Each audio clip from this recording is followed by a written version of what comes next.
இப்படி கொம்புகளுக்காக ரைனோஸ் வேட்டையாடப்படுறதால மட்டும் இதனோட எண்ணிக்கை குறைக்கப்படல. வாழ்விட இழப்பும் ஒரு பெரிய பிரச்சனையா இருக்கு. மக்கள் தொகை வளர்ச்சியினால நகரங்களும் விவசாய நிலங்களும் பெருகி காண்டாமிருகங்களோட வாழ்விடங்கள் துண்டு துண்டாக்கப்படுது. துண்டு துண்டாக்கப்பட்ட நிலப்பரப்புல காண்டாமிருகங்கள் சிறிய எண்ணிக்கையில தனித்தனியா பிரிஞ்சு வாழ்றதால சில இனங்களால இனப்பெருக்கம் செய்ய முடியாத நிலைக்கு தள்ளப்படுது. இது அதனோட எண்ணிக்கையை குறைக்க முக்கிய காரணமா இருக்கு. கால்நடைகளை ரைனோஸ் வாழ்ற இடங்கள்ல மேய்க்கிறதால சில தொற்று நோய்களும் பரவி ரைனோஸை பாதிக்குது.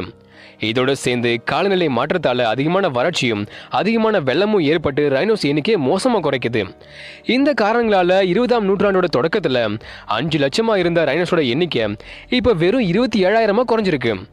பிளாக் ரைனோஸோட எண்ணிக்கை 6,400 ஆகும். ஒயிட் ரைனோஸோட எண்ணிக்கை 16,800 ஆகும். இந்தியன் ரைனோஸோட எண்ணிக்கை 4,000 ஆகும். ஜாவான் ரைனோஸோட எண்ணிக்கை 70க்கு கம்மியாகும்.